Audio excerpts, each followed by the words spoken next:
welcome back to Sage and Stone Homestead. If you have not met me yet, my name is Heather, and I've got a problem on my hands. I've had this freeze dryer for a couple of years, and while I have cleaned it before, I've actually never seen this, mostly because I try to make sure to keep the door propped open, because if you don't, it's gonna grow mold.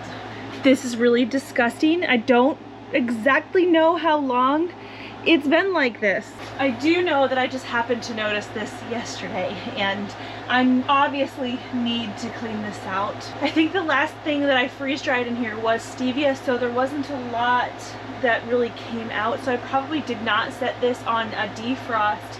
I just sort of shut it and then walked away, and that was obviously a bad choice.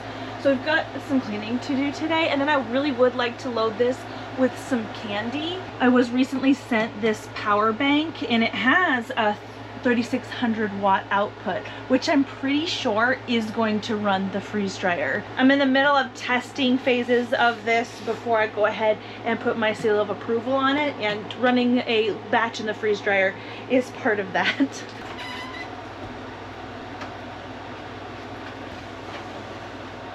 The mechanism on the inside is actually pretty simple. This whole tray is just connected with this one little wire. We can unplug here and then remove this whole thing. And this is what it looks like inside right now. It's just this cylinder with our wire here. This is where the vacuum goes in to the pump. And then down here is a drain where all the excess water and ice melt drains down. Looks like I do have some excess greenery in here. Some stevia leaves. Now the powers that be tell you to spray your cloth first and then wipe. This is 99% isopropyl alcohol, so it kind of evaporates pretty fast, and so I don't tend to worry about trying to soak this. I just spray it in there and then buff it out with this.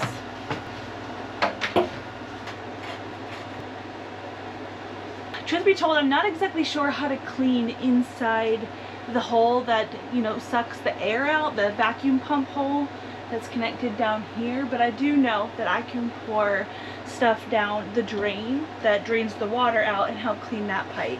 This is what I'm using for that.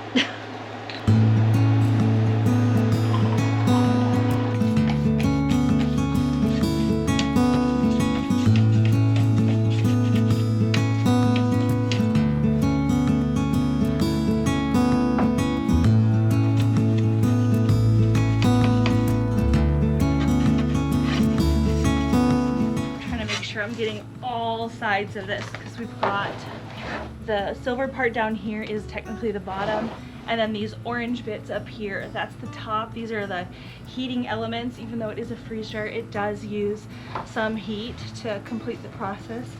And the mold is everywhere, was everywhere. We're making some good progress.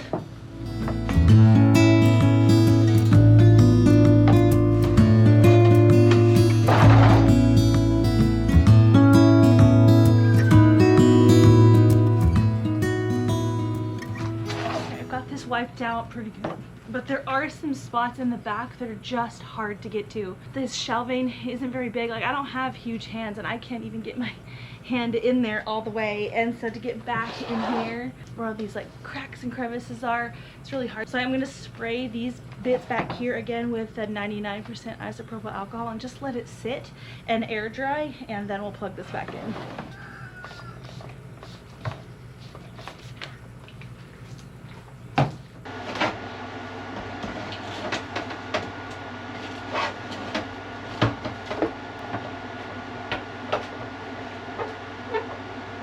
Now what we have here is the large size Harvest Right freeze dryer, and it does require a dedicated 20 amp circuit in order to run. This power station that I have here does have some plugs for that output, so we're going to plug it in here. Alright, so the freeze dryer's on. I am going to set this on the candy setting. Okay, the freeze dryer is doing the cool down. And it, oh, okay. So it looks like we should have about 3 hours of run time with the current output. It has moved up to 4 hours. So we'll see. there is going to be additional draw on the freeze dryer when this pump kicks on. So I hope we're able to get a full candy batch powered by the sun, because I charged that using our solar panel. The display has changed a little bit. It says it could operate for 5 hours at the current output, which right now we're outputting about 476 watts. This needs to cool down for 15 minutes before we can load it. It's a perfect amount of time for me to load the trays. Here's the candy we bought, some peach rings. My favorite, one of my favorites. I also like the blue sharks. Anything that has that like white gummy bit at the bottom. So what's gonna happen is the freeze dryer will heat this tray up to where I set it, 145. And then it's gonna kick on the vacuum. And because of the heat, the candies will be soft. And when the vacuum kicks on, I don't know, it's like a sort of magic happens that just puffs these up. So I've got them spread out so that hopefully we don't get any that are gonna stick together.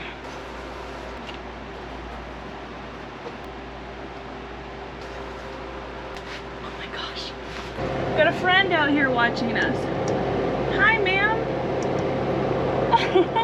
I've gotten quite a few questions of whether or not I have seen a whole bunch of praying mantis this year. And in the beginning of the year I did. We had a bunch of, I guess it was 3 egg capsules in my greenhouse that I physically saw. I'm sure there were some there that I didn't see, but when they hatched there was a bunch of little babies. I've seen quite a few this year, not as many as I expected to see. But then again, they're good at hiding. They're good at camouflaging.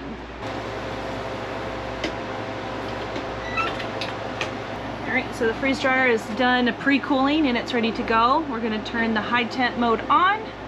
Press continue. So just like I said before, it's gonna heat up the trays first and then it's going to kick on this pump. And I'll be very interested to see what happens over here. Actually, the second that I turned on the heating element, we have really increased our output.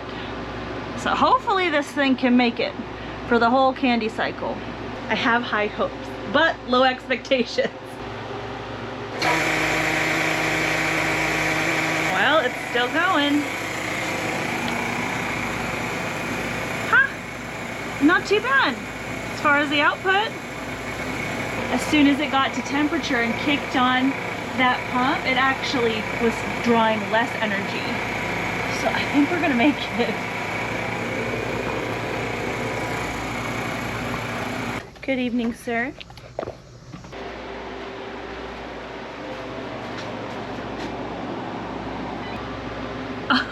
We made it, guys. 2% left.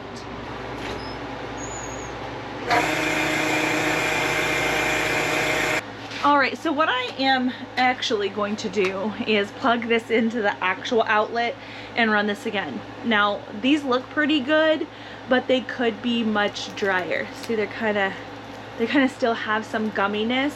Certain brands of candy need more heat or more time in the freeze dryer in order to puff up. This particular one looks like it did the best, but it's still on 1/2. It really isn't super puffy and still is gummy. It should be dry and flaky all around. This has nothing to do with the power bank over here and everything to do with the freeze dryer settings. It is pretty cool though. Good morning. So I let the freeze dryer run and then I went to bed and it did its deep freeze thing, and so it waited for me to unload it this morning, and these turned out well. So what I ended up doing with the settings was setting the heating part of the freeze dryer to heat to 150 and stay hot like that for 3 minutes and then kick on the vacuum for 3 hours. And that worked exactly as intended to get these nice and puffy and crispy. Isn't that crazy? The texture is amazing. Lovely texture, amazing flavor, like way more flavorful than just the gummies as they are in the package, and a really fun gift. I think our Amish friends are really gonna like these. Anyway, I had a members live stream this morning, as we do, and we were down in the barn with the goats, and I'm pretty sure Melee is in heat. So it is breeding time right now. I do have a plan of who's going to breed who, and it doesn't necessarily involve me putting all of the goats in with their respective breeding partner for like pen breeding. I did that last year and that kind of takes control out of my hands. And what happened was all I think it was all 8 does that I had stuck with 1 buck went into heat in the same week. And so that meant that our kidding season was back to back slam packed, and I'd like to avoid doing that. What it meant was I was just really tired and didn't spend a lot of time trying to socialize the babies, and we're kind of paying for that this year. So I'm doing more of a hand breeding situation this year with a lot of the girls, and so that means that I'm kind of plucking the doe from her pen when I notice she's in heat, putting her with the buck for a little bit, letting the thing happen, and then writing the date down. So today I'm pretty sure Melee is in heat. So what I'm gonna do is I'm gonna grab this feed, go feed my boy goats, pluck her boyfriend Flip out of the group and bring him in here, and hopefully this is where the magic will happen if she is truly in heat. I'm pretty sure she is. Come on, babe. Oops, sorry.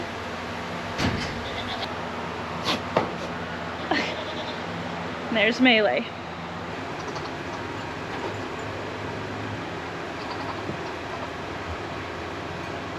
All right, so nothing big is happening right now, but there's not nothing going on, if that makes sense. I think she's either coming off of a heat or coming into a heat. And so what I think I'm gonna do is something that I talked about not doing, but I'm gonna put them out in this pen where I used to have Molly. I want to move that. I want to move that house and move the pen entirely, mostly because I know that that area needs a rest. It's had goats in it for a little while. Molly's worm count was pretty high, but if they're in there for just a day, it shouldn't be too bad. He was just blubbering on her again. But putting them together like that will give them some space and time to get a little bit more acquainted, a little bit more comfortable, for her heat to become a little bit stronger. Both of these guys have never done this before, and so it's all new. They've got to figure it out. But I also probably need my milking parlor back. Yeah. She doesn't hate him, I'll say that.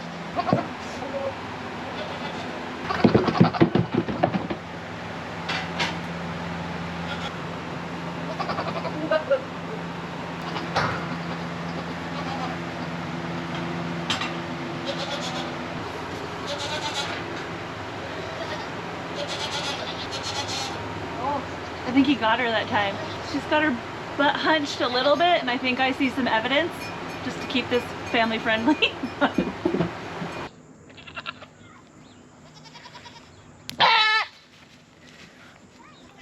Melee does know what an electric fence is, but she forgot because it's been a long time since she's seen one. But I did decide to stick them out here just because I don't have time to kind of sit with them all day. I can see this pen from my house. We will move this later because, like I mentioned, I know that there's a decent worm load happening in this pen. But this will give them the time that they need to be acquainted and to get the thing done more than one time. It really does only take one time, but if we have more times, that's gonna be better. Good morning. I left these 2 lovebirds together overnight, and there's plenty of evidence on Melee's back end that we are expecting babies in early February. Super excited. I'm gonna be separating these 2 today, but I noticed this morning when looking out at the goats that I do have another goat in heat, so we're gonna repeat the process with a different couple. Of course, she's gonna come towards me now that I'm out here.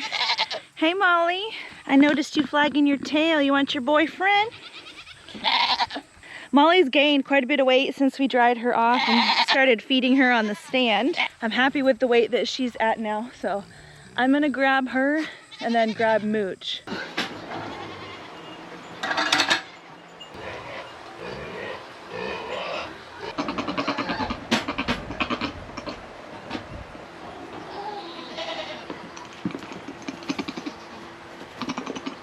There we go.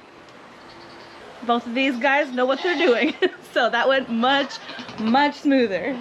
See how she's got a hunchy back. Success.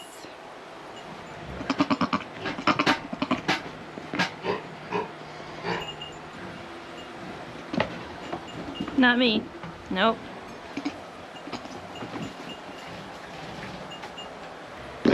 Not me. No. I'm gonna hide over here.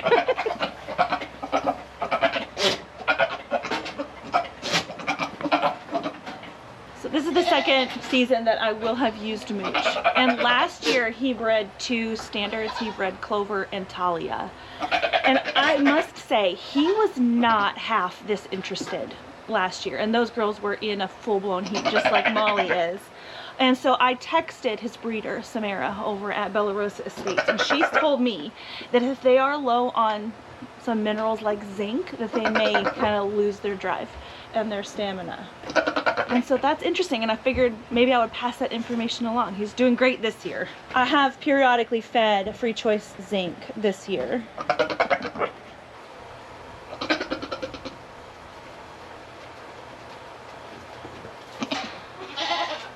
Third time's a charm. Thank you for your services. Alrighty, so we're back in the shed with another project. I am trying to clean out one of my freezers to get it ready for 2 pigs that are going to be occupying it very soon. In that freezer, I had quite a few bags of rabbit hides, and very often we're processing rabbits when it's fly season. It's still kind of the tail end of fly season, and I don't love to try to process hides in the middle of summer. I do a lot of the work outside and it's just hot. And so these guys freeze and keep very well. What we do is roll the hide up like so, nothing fancy, and then stick it in a freezer bag and put it straight in the freezer. So all these hides are still in a tube because of the way we skin the rabbits. The hide is essentially turned inside out onto itself, and in order to tan it, it's better if I have this flat, because we can use this to cut through the hide with not cutting a whole bunch of hair, just getting a ton of hair everywhere. We're still going to get hair everywhere, but it's not like using scissors or even, you know, using a knife. This cuts through very well. So what we're looking at right here is essentially the belly of the rabbit. This is where the head was, the front legs. We're just going to use a seatbelt cutter to cut right down the belly.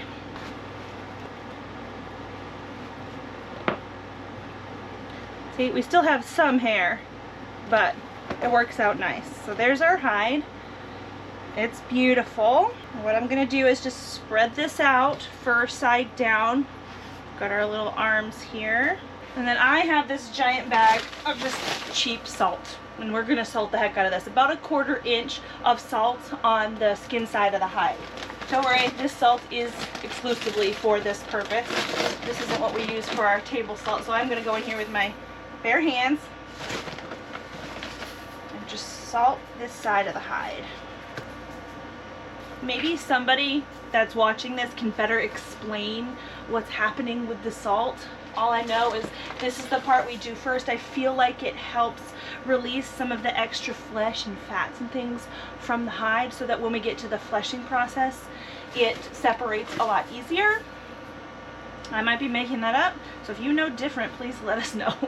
I do want to make sure that I'm getting all sides of the little arms. Sometimes they can kind of stick over, but I want to make sure there's no exposed flesh that is not salted. That's how we can get it going rancid. Now, as you probably noticed, the fur and things is still a little bit bloody from processing. This is normal and fine. We will wash that off at a later point in the process. This one has the beautiful plush Rex fur quality. I'm really excited about these. In the years past, I've really only ever had white furs and some black furs to play with. We've got all kinds of different colors. Now look at the difference in the skin of this rabbit. It's different colors. That's cool.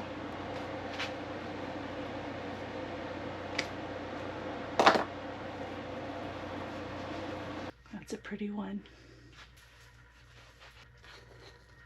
Another brown one.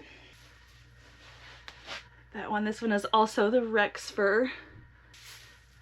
Gorgeous brown. Dark brown. That's a real pretty one. The one thing about this is that if you've got the hair or the skin kind of rolled up or bunched up on itself, it's going to be hard for the seatbelt cutter to get through. So if you can kind of spread out the hide to where it's at its thinnest, it's going to work better. It's a little bit difficult when it's not on the animal. Also, I'm not sure if it's possible to sharpen these things, but that could be part of my issue today as well. Oof, there it goes. There we go, we got it to work. This one is also the Rex fur. Gorgeous. This is a good bag. Alright, so this is what it looks like. And I did stack the hides, some of them skin to skin and some of them fur to fur. You can see that here. I've seen this done in other places. I don't really know if there is a purpose for that, but I've done it anyway. As mentioned, all of this is gonna get washed anyway, so the salt that's on the fur is gonna come out. But we just leave it like this for at least 24 to 48 hours, up to a very long time. I have left hides like this in this state for 6 weeks before. I've left them for several months before, and they've been fine. So you can take your time, at least with this part of the process. This kind of thing is very intimidating, but it's also very forgiving, especially at this point. Hello and happy Monday to you.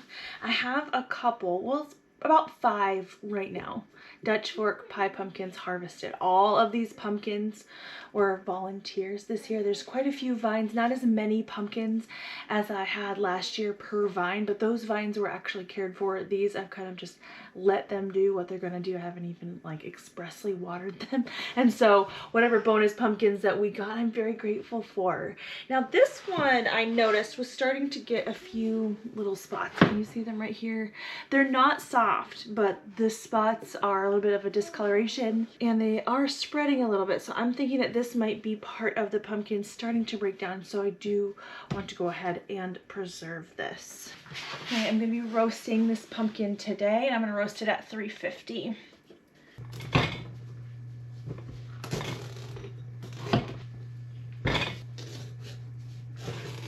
They're gorgeous on the inside, super orange. They've got some seeds, not as many seeds as like your classic jack-o'-lantern pumpkin, but if you wanted to, you could save these seeds and roast them just like you would inside a jack-o'-lantern. What I'm gonna do is save these and post them on my website later.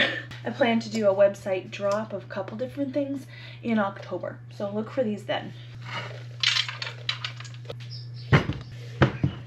Oh, the whole pumpkin fit on one tray. That works. And I'm just gonna put just a few little air vent holes or steam holes in the pumpkin. And here are the insides. And the easiest way that I've found to separate the seeds from the pulp is to actually run this underwater. That's why I put these in a colander, and the seeds will just separate from the pulp. It's very nice.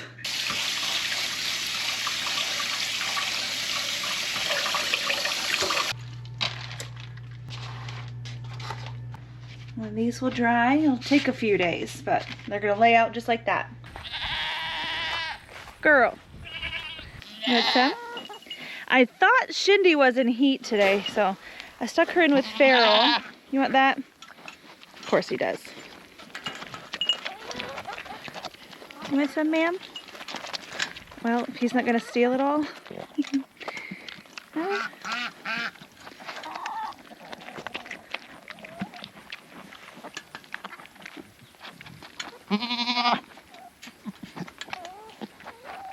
No, he doesn't want you to have any. How rude. One of Shindy's heat signs is being a jerk on the milk stand. So, are you bred yet? I need to look. Hey, girl.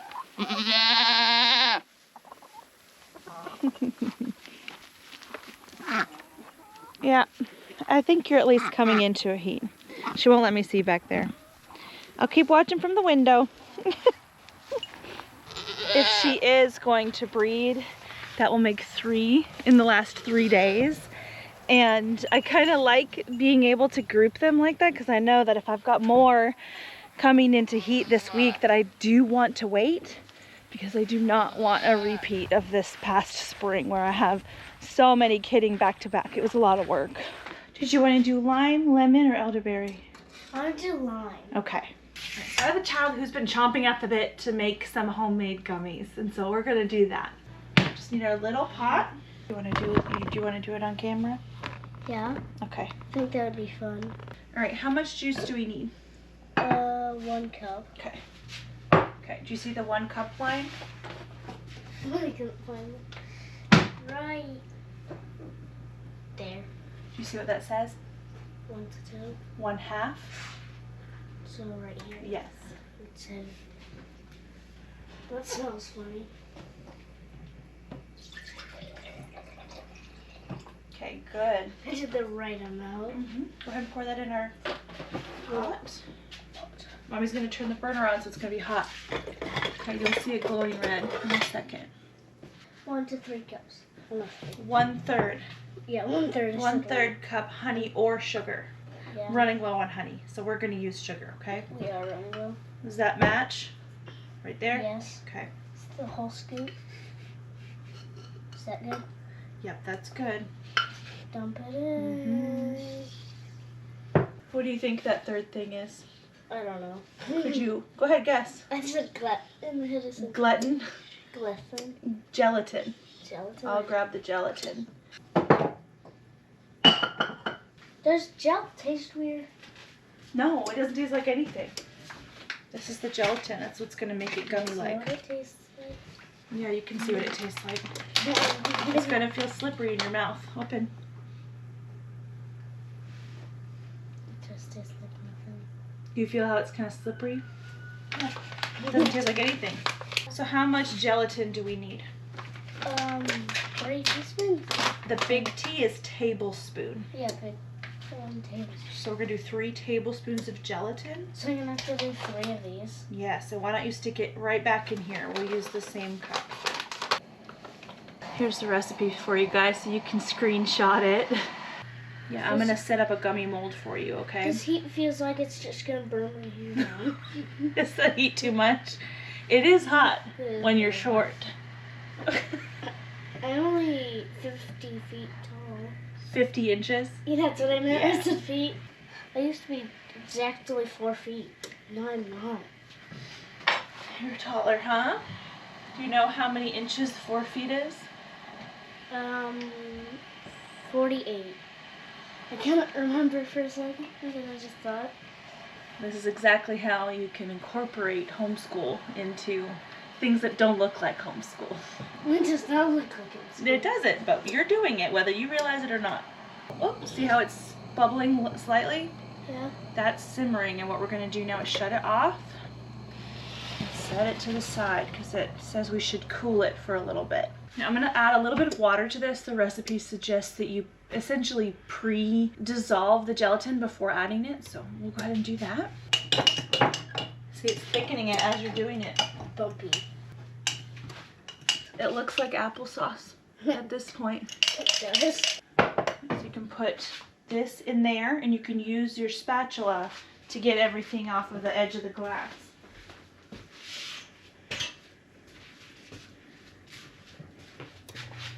It's not moving. You want to be careful because if this splashes, it could burn you. So you want to go slow. It already smells like it's what it's supposed to smell like. It smells like it's supposed to? Yeah. That's good. So now what you're going to do is take your little dropper, suck some up. Be careful because the pot's hot. So that's what I'm going to be doing? Yeah. When I grow up, this is going to be one of the things I do. You're going to make candy when you grow up? Yeah, it's fun. It's fun. Fun making gummy bears. Mm-hmm. If you squeeze the bulb before you put it in, You get more. it won't push. Yeah, it won't push so much air in, and you won't get the bubbles in your bears. Wow, that was a lot. Yeah, see how it sucks up a lot. One thing I thought would be fun is to try to freeze dry our homemade gummies and see how they do. Wouldn't that be fun? Those we could keep shelf stable. And then we can one day have these for lunch. Mm-hmm. So this is what that recipe got us. 1, 2, 3, 4, 5, and a little bit. Now what we're gonna do is carry these out to the refrigerator and let them set. And then they should pop out pretty nicely. Can I bring them to the refrigerator? Yeah, you carry this little one. One thing I found in the freezer during the freezer clean out was some quiche from 2024. This one the vacuum seal came off of, so we do have a little bit of what looks like a freezer burn. This is probably gonna be okay. This one does look pretty good, and these are still frozen. It's close to me needing to make dinner, but that's okay. These can go in the oven straight from frozen. I usually will cover them with aluminum foil so that they don't burn on top, but they take about 45 minutes to an hour on 350, and then we will have dinner. So once the pumpkin comes out, I'll put these in. Okay, here's the pumpkin. It's good and squishy. It's very hot still. You can wait for the pumpkin to cool before scooping it out. I do plan to can this, and so I'd like it to stay warm, so I start out with warm pumpkin. Now, I realize I'm saying this a lot lately, but canning pureed pumpkin is not an approved canning method. This is going to be rebel canning. I'm realizing that I do a lot of rebel canning. I have a lot of friends who are Amish. I tend to just follow in their footsteps in what has worked for their family for a really long time, while cross-referencing their methods with what I already know about the canning process through learning and doing things the correct way. That is always my suggestion for new canners, is to do things by the book for a long time until you get comfortable with why things work the way that they do. And then later on, if you feel like you want to take the risk and break a rule, you can do so as informed as you can be about the way that it's supposed to work with the rules. Now, I have tried to eat a jack-o'-lantern style pumpkin before, and let me just say, not all pumpkins are created equal in that regard. Some pumpkins are just not as sweet. Some pumpkins have a weird fiber, and even this one, you can kind of see it's a little bit stringy right now. We are going to blend it up and that will go away. But when you are cooking a pumpkin to eat, the sweeter the better, for sure. This one is a Dutch fork pie pumpkin, like I mentioned, and there's other pumpkins named things like sweet meat, other ones that in the name they say that they are pie pumpkins, just like this one. So pay attention to that. Read reviews when you're buying seeds. I think what we actually know of as the pumpkin pie filling in the store, it's actually like a butternut type squash. It's not really like a pumpkin. Same family though. Okay, there is little bits in here. I'm not gonna worry about that. I'm gonna let this cool. The pigs will love this.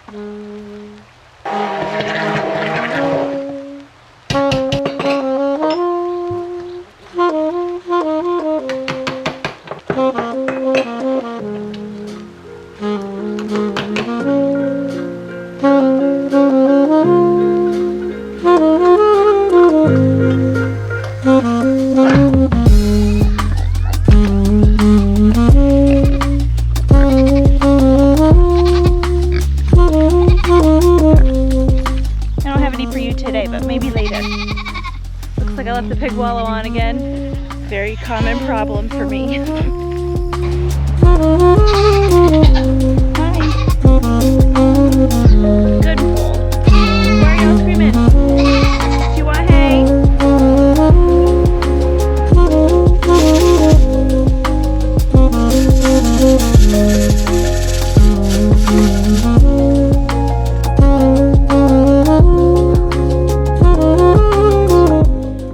I didn't have the band on there, right? But that's okay. We can just put it in the fridge. Good morning. I have a mushroom harvest to do today. I am experiencing a little bit of fruit fly infestation in my mushroom tent, and that is not fun. What I'm doing for it is actually just putting down a sticky trap, and it's working pretty well. Kind of gross, but sometimes it comes with the territory, and so I'm just gonna get off as many as I can. And then I'd like to actually pickle these mushrooms today. I was calling my mom yesterday, and she was talking about how much she loves pickled mushrooms. And I actually found an approved canning recipe for marinated pickled mushrooms, so we're gonna do that. These here are some chestnut mushrooms. That block, this is actually the third harvest off of that block. It's ready to retire. It's going to become compost. It's turning kind of brown. It's probably attracting the fruit flies. The first and second harvest were much bigger, but I'll take it. Now, these here are lion's mane mushrooms that have gone a little bit too far. They're starting to kind of dry up and turn a little bit brown. This is okay. We're going to grab these and pickle these as well. And as you can see, in order to harvest, I just kind of twist them off of the substrate. And you can probably tell the difference in color of this block. This block does have a lot of life left, so I'm going to stick this back in the tent. Much fewer fruit flies as well. Okay, so the recipe calls for using 7 pounds of mushrooms, which I knew I didn't have. I have about 3/4 of a pound, so I am going to make about half the amount of brine that the recipe calls for, and I may have extra, and that's fine. I could probably marinate something else with it. All right, first things first is we need to wash the mushrooms. It does say to trim them so that the stem is only about 1/4 inch long. Some of these don't really have a discernible stem, but it does say to keep your mushrooms at about 1.5 inches in diameter, or 1.25 inches. I am going to choose to cut some of these bigger chestnuts in half. And then these lion's mane, I'm going to aim to keep that 1.25 inch size in mind for sure. These are nice and meaty. I think these are going to be lovely. They should just soak up the brine really well. Look at them. Isn't that cool? I'm going to go ahead and rinse these off. Stick them in my pan.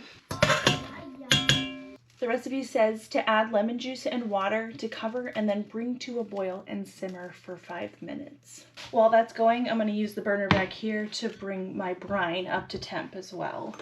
The recipe says to mix the olive oil, vinegar, oregano, basil, and salt in a saucepan. Stir in the onions and pimento and heat to boiling.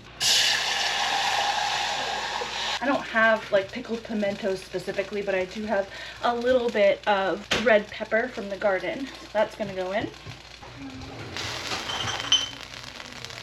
They want you to can it in 1/2 pint jars. I'm going to choose to do it in pints today. So instead of 1/4 of a clove of garlic, I've put in 1/2 to 1. And I'm going to be sprinkling in some peppercorns. So we've boiled the mushrooms for the allotted time. I'm just going to load them into the jars.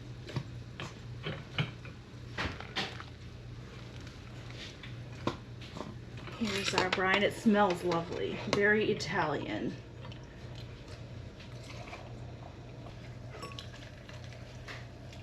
That's gorgeous. Up to the 1/2 inch headspace.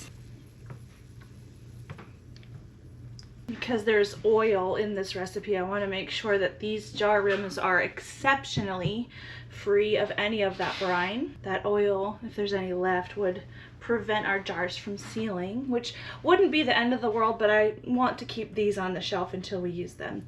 If the jar doesn't seal, just like with the pumpkin, we'll put it in the fridge, but we're hoping for good seals.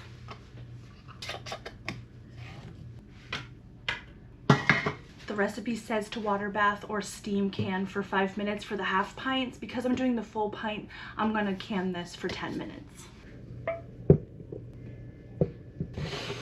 They're so pretty. It smells pretty too.